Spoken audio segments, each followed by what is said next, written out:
दोस्तों बहुत बहुत स्वागत है तुहाडा सारिਆਂ ਦਾ ਗਿਲਜ ਮੈਂਟੋਰ ਦੇ ऑफिशियल ई लर्निंग प्लेटफॉर्म ਤੇ ਭਰਤੀ ਨੂੰ ਲੈ ਕੇ ਸਭ ਤੋਂ ਵੱਡੀ ਖਬਰ ਅੱਜ ਦੀ ਕੀ ਹੈ ਮੈਂ ਤੁਹਾਡੇ ਨਾਲ ਪੂਰੀ ਜਾਣਕਾਰੀ ਸਾਂਝੀ ਕਰਾਂਗਾ ਕਿਹੜੇ ਡਿਪਾਰਟਮੈਂਟ ਵਿੱਚ ਤੇ ਕਿਹੜੇ ਸਟੇਟ ਵਿੱਚ ਕੁਝ ਅਸਾਮੀਆਂ ਆਊਟ ਹੋਈਆਂ ਨੇ ਇਹਨਾਂ ਦੇ ਸਬੰਧ ਨੂੰ ਲੈ ਕੇ ਤੁਸੀਂ ਫਾਰਮ ਕਿਵੇਂ ਭਰਨਾ ਹੈ ਫਾਰਮ ਦੀ ਫੀਸ ਕਿਵੇਂ ਹੋਏਗੀ ਸਿਲੈਕਸ਼ਨ ਪ੍ਰੋਸੈਸ ਕੀ ਹੋਏਗੀ ਪੂਰੀ ਜਾਣਕਾਰੀ ਤੁਹਾਡੇ ਤੱਕ ਸਭ ਤੋਂ ਪਹਿਲਾਂ ਸਟਿਕ ਆਥੈਂਟਿਕ ਨਿਊਜ਼ ਲੈ ਕੇ ਮੈਂ ਹਾਜ਼ਰ ਹਾਂ ਜੇ ਤੁਸੀਂ ਚੈਨਲ ਨੂੰ ਸਬਸਕ੍ਰਾਈਬ नहीं ਕੀਤਾ ਤਾਂ ਸਬਸਕ੍ਰਾਈਬ ਕਰਨਾ ਹੈ ਬੈਲ ਆਈਕਨ ਨੂੰ ਜ਼ਰੂਰ ਪ੍ਰੈਸ ਕਰਨਾ ਹੈ ਤੇ ਮੈਕਸਿਮਮ ਟੂ ਮੈਕਸਿਮਮ ਟਾਈਮ ਤੱਕ ਸ਼ੇਅਰ ਕਰਨਾ ਹੈ दोस्तों ਗਿਲਜ ਮੈਂਟੋਰ ਪੰਜਾਬ ਦਾ ਇੱਕਮਾਤਰ ਪਲੇਟਫਾਰਮ ਹੈ ਜਿਹੜਾ ਤੁਹਾਨੂੰ ਸਰਕਾਰੀ ਅਸਾਮੀਆਂ ਦੀ ਸਭ ਤੋਂ ਵੱਡੀ ਜਾਣਕਾਰੀ ਦੇ ਨਾਲ ਫ੍ਰੀ 'ਚ ਪੜਾਉਂਦਾ ਵੀ ਹੈ ਇੱਕ ਇਹ ਬਾਬਾ ਜੀ ਦਾ ਲੰਗਰ ਹੈ ਅਸੀਂ ਲੰਗਰ ਸੇਵਾ ਦੇ ਵਿੱਚ ਹਾਜ਼ਰ ਹਾਂ ਸਾਰੇ ਟੀਚਰਸ ਹਮੇਸ਼ਾ ਤੁਹਾਡੇ ਲਈ ਸੇਵਾ ਕਰਦੇ ਹਾਂ ਤੁਹਾਨੂੰ ਪੰਜਾਬ ਦੇ ਸਾਰੇ ਪੇਪਰਾਂ ਦੇ ਲਈ ਪ੍ਰੀਪਰੇਸ਼ਨ ਕਰਾਉਣ ਦੇ ਲਈ ਅਸੀਂ ਪ੍ਰਤੀਬੱਧ ਹਾਂ ਤੇ ਪ੍ਰੋਪਰ ਤਰੀਕੇ ਨਾਲ ਤੁਹਾਨੂੰ ਤਿਆਰੀ ਕਰਾਵਾਂਗੇ ਜਿਵੇਂ ਕਿ ਤੁਹਾਨੂੰ ਪਤਾ ਹੈ ਸਾਡੀਆਂ ਡੇਲੀ ਕਲਾਸਿਸ ਸਵੇਰੇ 6 ਵਜੇ ਤੋਂ ਲੈ ਕੇ ਫਿਰ ਇੱਕ 9 ਵਜੇ ਕਲਾਸ ਹੈ 11 ਵਜੇ ਕਲਾਸ ਹੈ 3 ਵਜੇ ਕਲਾਸ ਹੈ ਸ਼ਾਮ ਦੇ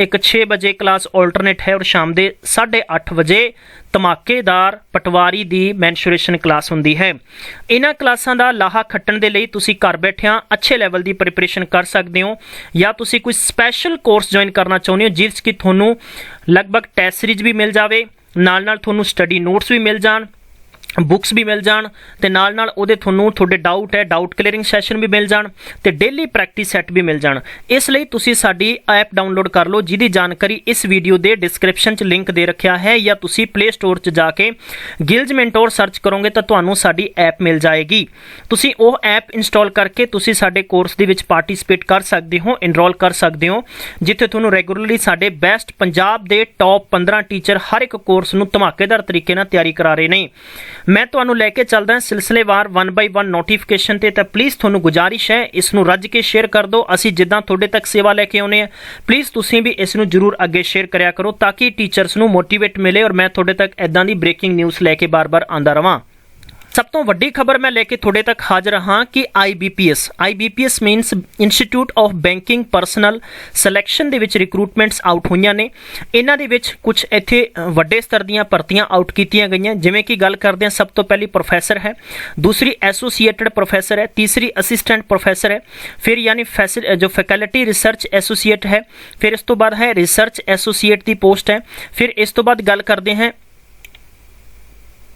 रिसर्च एसोसीएट टेक्निकल है हिंदी ऑफिसर है ठीक है एनालिस्ट प्रोग्रामर विंडो की वैकेंसी है एनालिस्ट प्रोग्रामर लाइनक्स की पोस्ट है IT एडमिनिस्ट्रेशन है प्रोग्राम असिस्टेंट दी पोस्टां ने टोटल इत्थे देख सकते हो वैकेंसीज नंबर ऑफ वैकेंसीज चाहे बेशक घट ने पर वड्डे स्तर दीयां यह पोस्टां जरूर ने इहदे संबंध दे विच तुसीं की करना यानी इत्थे कुछ हिदायतां दस्सियां गईयां ने जिहदे संबंध च यानी selection process for the various post will be follow इत्थे तुहानूं प्रॉपर तरीके नाल जानकारी दित्ती गई है मैं तुहाडे नाल जानकारी साझी करना चाहांगा कि for professor and associate professor assistant professor ये लिए क्या है कि group exercise and presentation exercise and interview के संबंध च ने इन्हां पोस्टां दा इस तो इलावा है कि जिवें कि faculty research associate and research associate technical के संबंध च ऑनलाइन एग्जाम टर्म जो कि एक रिटन एक्सरसाइज होएगी ग्रुप एक्सरसाइज एंड इंटरव्यू के संबंध च है दोस्तों ये मैं थोड़ा होर भी जानकारी देना चाहांगा कि तुसी ऑनलाइन रजिस्ट्रेशन करना है ऑनलाइन रजिस्ट्रेशन यानी 10 तरीक तो शुरू के 30 जून तक शुरू रहेंगे और ये संबंध च एक टेंटेटिव रिटन एग्जामिनेशन होएगा जिहदी डेट दी गई है 19 मई दी गई है दोस्तों ये संबंध च एक जानकारी होर भी दी गई है कि थोड़ी जो तनख्वाह होएगी सैलरी होएगी तुहाडियां अखां खुल जाणगियां कि एड्डी वड्डी सैलरी है प्रोफैसर की जो सैलरी होएगी प्रोफैसर की वो अकैडमिक लैवल यानी 14A के तहत बेसिक सैलरी 1,60,000 टोटल घट्टो घट्ट भी थोड़ी तनख्वाह होएगी और लगभग ऑलमोस्ट मैं कह सकदा 2.25 लाख रुपया महीना होएगी इस तो बाद एसोसीएट प्रोफैसर की पोस्ट की गल करते हैं कि लगभग थोड़ी 2 लाख तो ज़्यादा सैलरी है असिस्टेंट प्रोफैसर की गल है तो लगभग 1.5 लाख रुपया सैलरी है फैकल्टी रिसर्च एसोसीएटेड की लगभग 90,000 रुपये सैलरी है रिसर्च एसोसीएट की पोस्ट लगभग गल करते हैं कि 67,000 रुपये सैलरी है इस तरीके नाल तुसीं देख सकते हो कि सैलरी पैकेज की कुछ रहने वाला है एलिजिबिलिटी की गल करते हैं तो एलिजिबिलिटी एज यू नो कि साडे कोले फुलफिल क्वालिफिकेशन होनी चाहिए है ठीक है इत्थे कुछ जानकारियां दित्तियां गईयां ने प्रोफैसर की गल करते हैं 47 साल तो लेके 55 साल तक उम्र होनी चाहिए है क्वालिफिकेशन दे विच यानी PhD और ये बराबर थोड़े को लगभग यानी ग्रैजुएशन और पोस्ट ग्रैजुएशन दे विच 55% मार्क्स रखे गए हैं ਇਹਦੇ ਵਿੱਚ ਕੁਝ ਮਿਨੀਮਮ ਵਰਕ ਐਕਸਪੀਰੀਅੰਸ ਦੀ ਗੱਲ ਰੱਖੀ ਗਈ ਹੈ ਤਾਂ ਘੱਟੋ ਘੱਟ 12 ਸਾਲ ਦਾ experience post qualification after PhD ਤੋਂ ਮੰਗਿਆ ਗਿਆ ਹੈ। Experience in the teaching and research and the industrial professional experience in ਵਿਚ ਐਟ ਲੀਸਟ 3 ਸਾਲ ਦਾ ਹੋਣਾ ਲਾਜ਼ਮੀ ਹੈ। ਇਹ ਕੁਝ ਹਿਦਾਇਤਾਂ ਦਿੱਤੀਆਂ ਗਈਆਂ ਨੇ ਜਿਹੜਾ ਤੁਸੀਂ ਵੈਬਸਾਈਟ ਤੇ ਜਾ ਕੇ ਵੀ ਰੀਡ ਆਊਟ ਕਰ ਸਕਦੇ ਹੋ। ਤਾਂ ਇਸ ਤੁਹਾਡੇ ਲਈ ਵੱਡੀ ਜਾਣਕਾਰੀ ਹੈ ਇਸ ਸੰਬੰਧ ਦੇ ਵਿੱਚ ਕਿ IBPS ਨੇ ਕੁਝ ਆਪਣੇ ਆਫੀਸਰ ਗ੍ਰੇਡ ਦੇ ਸੰਬੰਧ 'ਚ ਵੱਡੇ ਸਤਰ ਦੀਆਂ ਭਰਤੀਆਂ ਆਊਟ ਕੀਤੀਆਂ ਹੈ। ਹੁਣ ਚੱਲਦੇ ਆਪਾਂ ਦੂਜੇ ਨੋਟੀਫਿਕੇਸ਼ਨ ਵੱਲ। ਤਾਂ ਇਹਦੇ ਸੰਬੰਧ 'ਚ ਇੱਕ ਚੀਜ਼ ਹੋਰ ਮੈਂ ਤੁਹਾਡੇ ਨਾਲ ਸਾਂਝ ਪਾਉਣੀ ਚਾਹਾਂਗਾ ਕਿ ਜੋ ਲਿਖਤੀ ਪੇਪਰ ਹੋਏਗਾ, ਲਿਖਤੀ ਪੇਪਰ ਦੇ ਸੰਬੰਧ ਦੇ ਵਿੱਚ ਹੈ ਕਿ ਜੋ ਟੈਸਟ ਹੋਣਾ ਹੈ, ਪਹਿਲਾ ਟੈਸਟ ਤੁਹਾਡਾ ਹੋਏਗਾ ਜੋ ਕਿ ਫੈਕਲਟੀ ਰਿਸਰਚ ਐਸੋਸੀਏਟ ਦੇ ਸੰਬੰਧ 'ਚ ਹੈ, ਜਿਹਦੇ 'ਚ ਕਿ ਐਪਟੀਟਿਊਡ ਟੈਸਟ ਹੋਏਗਾ, ਜਿਸ 'ਚ ਹੋਏਗਾ ਇੰਗਲਿਸ਼, ਰੀਜ਼ਨਿੰਗ ਅਤੇ ਕੁਆਂਟੀਟਿਵ ਐਪਟੀਟਿਊਡ ਹੋਏਗਾ। 60 ਕੁਐਸਚਨਸ ਹੋਣਗੇ, 90 ਮਿੰਟ ਦਾ ਟਾਈਮ ਮਿਲੇਗਾ। ਦੂਜਾ ਹੈ professional knowledge and basic statistics ਦੇ ਸੰਬੰਧ 'ਚ ਹੈ, ਡਿਸਕ੍ਰਿਪਟਿਵ ਐਂਡ ਇਹਦੇ 'ਚ ਦੇ ਰੱਖਿਆ ਹੈ ਕਿ ਰਿਸਰਚ ਮੈਥੋਲੋਜੀ ਹੈ, ਇਹਦੇ ਸੰਬੰਧ 'ਚ 30 ਕੁਐਸਚਨਸ ਹੋਣਗੇ, 30 ਮਿੰਟਸ ਦਾ ਟਾਈਮ ਮਿਲੇਗਾ। ਦੂਜੇ ਤਰੀਕੇ ਦਾ ਜੋ ਪੇਪਰ ਹੋਏਗਾ ਉਹ ਹੋਏਗਾ ਸਪੈਸ਼ਲ ਤੌਰ ਤੇ research associate and research associate technical ਦੇ ਸੰਬੰਧ 'ਚ ਨੇ, ਜਿਸ 'ਚ ਕਿ ਤੁਹਾਨੂੰ ਰੀਜ਼ਨਿੰਗ ਹੈ, ਕੁਆਂਟੀਟਿਵ ਐਪਟੀਟਿਊਡ ਹੈ, ਇੰਗਲਿਸ਼ रहेगा, फिर ਉਹਦੇ ਨਾਲ ਜਨਰਲ ਅਵੇਅਰਨੈਸ रहेगा। ਤਕਰੀਬਨ 200 ਕੁਐਸਚਨਸ ਪੁੱਛੇ ਜਾਣਗੇ, 200 ਮਾਰਕਸ ਦਾ ਟਾਈਮ ਟੋਟਲ ਮਾਰਕਸ ਹੋਣਗੇ, 140 ਮਿੰਟਸ ਦਾ ਟਾਈਮ ਮਿਲੇਗਾ। ਪੂਰੇ ਦਾ ਪੂਰਾ ਪੇਪਰ ਅੰਗਰੇਜ਼ੀ ਭਾਸ਼ਾ 'ਚ ਹੋਏਗਾ। ਇੱਦਾਂ ਹੀ ਹਿੰਦੀ ਭਾਸ਼ਾ ਦੇ ਵਿੱਚ ਗੱਲ ਕਰਦੇ ਹਾਂ ਤਾਂ ਹਿੰਦੀ ਆਫੀਸਰ ਦੇ ਨਾਲ ਨਾਲ ਰੀਜ਼ਨਿੰਗ, ਇੰਗਲਿਸ਼, ਜਨਰਲ ਅਵੇਅਰਨੈਸ ਔਰ ਹਿੰਦੀ ਭਾਸ਼ਾ ਟੋਟਲ 200 ਕੁਐਸਚਨਸ ਰਹਿਣਗੇ, 200 ਮਾਰਕਸ रहेगा, 140 ਮਿੰਟ रहेगा। ਤੇ ਰੀਜ਼ਨਿੰਗ ਇੰਗਲਿਸ਼ ਦੇ ਵਿੱਚ ਰਹੇਗੀ, ਇੰਗਲਿਸ਼ 'ਚ ਰਹੇਗੀ, ਜਨਰਲ ਅਵੇਅਰਨੈਸ ਇੰਗਲਿਸ਼ 'ਚ ਰਹੇਗੀ ਔਰ ਹਿੰਦੀ ਦੇ ਵਿੱਚ ਰਹੇਗੀ। ਬਾਕੀ ਤੁਸੀਂ ਹੋਰ ਦੇਖ ਸਕਦੇ ਹੋ। ਕੱਟ ਆਫ ਦੀ ਗੱਲ ਕਰਦੇ ਹਾਂ ਤਾਂ ਇਹਨਾਂ ਨੇ ਕਿਹਾ ਹੈ ਕਿ selection will be made by the committee and such selection will be final. Right, ਤਾਂ ਇਹ ਜਾਣਕਾਰੀ ਹੈ। ਤੁਸੀਂ ਹੁਣੇ ਜਾ ਕੇ ਆਪਣਾ ਰਜਿਸਟ੍ਰੇਸ਼ਨ ਕਰ ਸਕਦੇ ਹੋ, ਚਾਹੇ ਤੁਹਾਡਾ ਰਿਲੇਟਿਵ ਹੈ ਉਹ ਵੀ ਰਜਿਸਟ੍ਰੇਸ਼ਨ ਕਰ ਸਕਦਾ ਹੈ। ਹੁਣ ਦੇਖਦੇ ਹਾਂ ਆਪਾਂ ਦੂਜਾ ਨੋਟੀਫਿਕੇਸ਼ਨ। ਦੋਸਤੋ ਦੂਜਾ ਨੋਟੀਫਿਕੇਸ਼ਨ ਹੈ ਹਿਮਾਚਲ ਪ੍ਰਦੇਸ਼ ਸਟੇਟ ਨੇ ਇਲੈਕਟ੍ਰਿਸਿਟੀ ਬੋਰਡ ਲਿਮਿਟਡ ਨੇ ਵੈਕੈਂਸੀਜ਼ ਆਊਟ ਕੀਤੀਆਂ ਨੇ, ਜਿਸ 'ਚ ਕਿ ਮੈਂ ਕਹਾਂਗਾ ਕਿ ਤਕਰੀਬਨ ਇਹਨਾਂ ਨੇ ਜਾਣਕਾਰੀ ਦੇ ਰੱਖੀ ਹੈ ਕਿ 1892 ਪੋਸਟਾਂ, ਤਕਰੀਬਨ ਇਹਦੇ 'ਚ 1500 ਪੋਸਟਾਂ ਨੇ ਜੂਨੀਅਰ ਦੀਆਂ, ਤਕਰੀਬਨ 392 ਪੋਸਟਾਂ ਨੇ ਜੋ ਕਿ ਜੂਨੀਅਰ ਹੈਲਪਰ ਸਬ ਡਿਵੀਜ਼ਨ ਦੀਆਂ ਨੇ। ਇਹ ਕੰਟਰੈਕਟ बेस ਤੇ ਭਰਤੀ ਹੋਏਗੀ। ਮੈਂ ਇਹਦੇ ਚ ਜਾਣਕਾਰੀ ਦੇਣਾ ਚਾਹਾਂਗਾ ਕਿਸ ਬੇਸ ਤੇ ਹੋਏਗੀ। ਦਿਸ ਇਜ਼ ਕੰਟਰੈਕਟ ਬੇਸ ਤੇ ਭਰਤੀ ਨੇ। ਇਹ ਫਿਕਸ ਕੰਟਰੈਕਚੁਅਲ ਤੁਹਾਡਾ ਰਹੇਗਾ, ਲਗਭਗ 8150 ਰੁਪਏ ਰਹੇਗਾ ਹਿਮਾਚਲ ਪ੍ਰਦੇਸ਼ ਸਟੇਟ ਦੇ ਲਈ।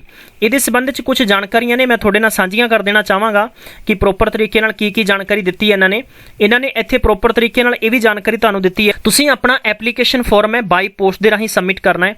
ਇਹਨਾਂ ਨੇ ਜਾਣਕਾਰੀ ਤੁਹਾਨੂੰ ਇਹ ਵੀ ਦੇ ਰੱਖੀ ਹੈ, ਇੱਥੇ ਮੈਂ ਤੁਹਾਨੂੰ ਦੱਸਣੀ ਚਾਹਾਂਗਾ ਕਿ submit application any of the following 3 officers through the post only before the 27/7 यानी 27 बल्कि 20 जुलाई तक दिता गया टर्म। और इस तो अलावा कैंडीडेट है जो कि खास तौर पर रिजाइडिंग इन द लाहौल है, स्पीति डिस्ट्रिक्ट है, किन्नौर डिस्ट्रिक्ट है, ठीक है। इन्होंने इत्थे कुछ जानकारियां दे रखियां है तो इन्हों की लास्ट डेट होएगी वो होएगी 4/8/2020 होएगी, ठीक है। ये खास तौर पर एड्रैस दिते हैं जिथे तुसीं अपने जो चिट्ठी भेजनी है। और category wise number of post की गल करते हैं तो इत्थे दे रखे कि post for the junior T दे तकरीबन मेट होएगा जो 1500 पोस्टां ने। और category wise number of the post total गल करते हैं तो इत्थे ने सब डिवीजन दी 392 पोस्टां ने। और उस तो बाद क्वालिफिकेशन की गल करते हैं तो एसेंशियल मैट्रिक पास रखी गई है। और जो कि डिजायरेबल की गल करते हैं तो वो संबंध च ने कि जिन्हों ने ITI पास है वायरमैन इलैक्ट्रीशियन के अंदर उन्होंने भी इत्थे तवज्जो दी जाएगी। और खास तौर पर institution recognise by the Himachal government तो इन्हों को पास आउट होना लाजमी है। इस तो अलावा जो कैंडीडेट आउट ऑफ स्टेट दे ने वो जरूर फॉर्म भर सकते हैं। उम्र रखी गई है 18 तो लेकर 30 साल तक रखी गई है, ठीक है।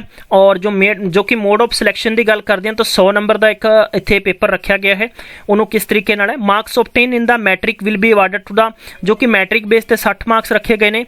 और उस तो अलावा जिवें कि technical qualification of ITI wireman electrician trade through the regular courses from an institution of recognise by the Himachal Pradesh जो गवर्नमेंट्स होएगी। नैशनल ट्रेड सर्टिफिकेट्स उन्होंने दी बिहाफ ते 25 मार्क्स तुहानूं दिते जाणगे। इस तरीके नाल थोड़ी सिलेक्शन प्रोसेस होएगी। इस तो अलावा दिते रखे 25 मार्क्स के संबंध होर भी तवज्जो तुहानूं दित्ती गई है जो कि होएगा evolution criteria as the detail below. तकरीबन जिवें कि गल करते हैं कि इन्होंने दे रखा कि 1 मार्क्स के संबंध च है belonging to the notified backward area जिवें कि पंचायत एज केस एनी में भी। उस तो अलावा लैंडलैस फैमिली है 2 नंबर दे रखे हैं। नॉन इंप्लॉयमेंट के संबंध 2.5 नंबर ने। फिर उस तो अलावा गल करते हैं कि मोर दैन 40% अगर कोई डिसेबिलिटीज 1 नंबर है। NSS है एक नंबर रखा गया ਉਹਦੇ ਲਈ। फिर उस तो इलावा BPL फैमिली के 2.5 मार्क्स रखे गए ने, जो कि विडो है या डाइवोर्सड है या सिंगल वीमेन है, ਉਹਦੇ तकरीबन 1.5 मार्क रखा गया है। फिर उस तो इलावा कि सिंगली डॉटर जो कि ऑर्फन है 1 मार्क्स रखा गया है। एक्सपीरियंस मिनीमम 5 साल का गवर्नमेंट सेमी गवर्नमेंट का तकरीबन 2.5 मार्क्स रखे गए हैं। इस तरीके ਨਾਲ ਤੁਹਾਡਾ बिना किसी लिखती पेपर तो सिलेक्शन होएगा। तो दोस्तों ਇਹਦੇ संबंध में मैं ਤੁਹਾਨੂੰ ਦੱਸਣਾ ਚਾਹਾਂਗਾ ਤੁਸੀਂ ਕੀ ਕਰਨਾ है। ਇਹਨਾਂ ने ਕਿਹਾ है कि तकरीबन information through the register post के थ्रू ही होएगा। ਤੁਸੀਂ हिमाचल यानी PHSEB ਦੀ ਵੈਬਸਾਈਟ ਤੇ ਜਾਣਾ ਆ ਤੇ ਉੱਥੇ ਜਾ ਕੇ ਤੁਸੀਂ ਪੂਰਾ ਪਰਫਾਰਮਾ ਦੇਖ ਸਕਦੇ ਹੋ। ਔਰ ਇਹ ਐਪਲੀਕੇਸ਼ਨ ਫਾਰਮ ਇੱਥੇ ਅਟੈਚ ਕਰ ਰੱਖਿਆ ਇਹਨਾਂ ਨੇ, ਔਰ ਉਹਦੇ ਥਰੂ ਤੁਸੀਂ ਆਪਣੇ ਓਰੀਜਨਲ ਡਾਕੂਮੈਂਟਸ ਦੀ ਫੋਟੋਕਾਪੀ ਸੈਲਫ ਅਟੈਸਟਡ ਕਰਕੇ ਭੇਜਣਾ ਆ। ਠੀਕ ਹੈ, ਆਧਾਰ ਡਾਕੂਮੈਂਟਸ ਦੇ ਸੰਬੰਧ ਚ ਆਧਾਰ ਕਾਰਡ ਹੈ, documents original and self attested copy ਤੁਸੀਂ ਭੇਜਣੀ ਹੈ। ਬਾਕੀ ਤੁਹਾਨੂੰ ਔਨ ਦਾ ਟਾਈਮ ਮੰਗਿਆ ਜਾਏਗਾ 100 ਰੁਪਏ ਦਾ, ਜੋ ਕਿ ਤੁਹਾਡੀ ਫੀਸ ਹੋਏਗੀ ਜਨਰਲ ਕੈਟੇਗਰੀ ਦੇ ਸੰਬੰਧ ਚ, ਅਤੇ 50 ਰੁਪਏ ਰੱਖੀ ਗਈ ਹੈ SC ST ਜੋ ਕਿ ਅਦਰ ਜੋ ਕਿ ਸਟੇਟ ਤੋਂ ਬਿਲੋਂਗ ਕਰਦੇ ਨੇ। ठीक है, state bank of India main branch near the कली बहरी टैंपल एंड माल शिमला, बल्कि इत्थों का एड्रैस दे रखे जिथे तुसी कि तुहानू अकाउंट नंबर दे रखे जिस दे थ्रू तुसी payment through cash will be not accepted, cash बिल्कुल एक्सैप्टेड नहीं किया जाएगा। इत्थों के थ्रू तुहानू एक चलान सबमिट करना पएगा। इहदी वैबसाइट ते जाके प्रोपर तरीके नाल तुसी रीड आउट कर सकते हो जिहड़ी जानकारी तुहाडे तक निकल के आ रही है। एक होर जानकारी देना चाहांगा इस भर्ती के संबंध में लैके कोई भी थोड़े डाउट्स ने तुसी धर्मशाला मंडी ते शिमला के इन्हां हैल्पलाइन ते कॉल करके पूरी जानकारी लै सकते हो।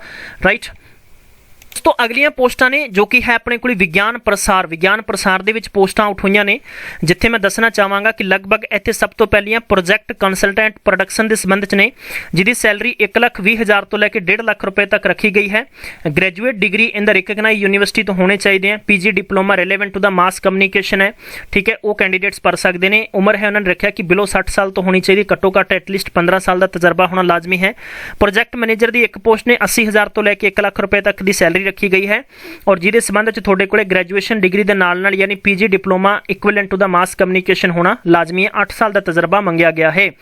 इस तो इलावा प्रोजैक्ट नैक्सट दे रखा कि प्रोजैक्ट मैनेजर यानी एडिटोरियल हिंदी के तहत एक पोस्ट ने, जिहदे विच तक घट्टो घट्ट तुहाडे कोले मास कम्युनिकेशन च PG डिग्री PG डिप्लोमा या PG संबंध च PG डिग्री की होनी लाजमी है ग्रेजुएशन के नाल। और ये होर संबंध च जानकारी आ रही, एक पोस्ट हैगी प्रोजैक्ट मैनेजर ऑपरेशन जो कि कंटेंट दे रखा है तुहानू, और यदी सैलरी होएगी 80,000 तो 1 लाख रुपए तक होएगी। 8 साल का तजर्बा होना चाहिए। ग्रेजुएशन के नाल तुहाडे कोले PG डिप्लोमा अगर है तो उन्होंने कैंडीडेट्स नू तवज्जो दी जाएगी। नैक्सट अपने कोले project assistant manager editorial English के लिए। नैक्सट है project assistant manager digital marketing है। Project assistant manager production video editor है, और इस तो इलावा project assistant manager production graphics designer है। फिर है प्रोडक्शन इंग्लिश के संबंध च है। फिर इस तो प्रोडक्शन हिंदी के संबंध च पोस्टां है। कम्युनिकेशन हिंदी के संबंध च ने। फिर है कि senior project technical officer IT की एक पोस्ट है। Project technical officer graphic designer की एक पोस्ट है। फिर है project technical associate the India science की एक पोस्ट है। इस तो इलावा है कि project associate the reporter English एक पोस्ट है। कैमरामैन दी 2 पोस्टां ने। जूनीयर प्रोजैक्ट एसोसीएट की एक पोस्ट है। फिर है जूनीयर प्रोजैक्ट एसोसीएट की एक पोस्ट है। यह दोस्तों पोस्टां ने, तो तुसीं इहदे लई ऑनलाइन अप्लाई करना होएगा। इत्थे जिद्दां ही तुसीं अप्लाई नाउ ते क्लिक करोगे तो तुहानू इस तरीके का पूरा परफॉर्मा खुलेगा। तुसीं हुणे जाके अगर थोड़ी डिजायरेबल क्वालिफिकेशन है तो तुसीं वड्डे स्तर की भर्ती दे विच अपने आप नू शामिल कर सकते हो। तो दोस्तों ये जानकारी सी थोड़े तक मैं लैके आया है। जो भी अगे की फर्दर ब्रेकिंग न्यूज़ आएगी मैं थोड़े तक लैके पहुँचांगा। तब तक पढ़ते रहो, सतर्क रहो, ख्याल रखो, रब रखा।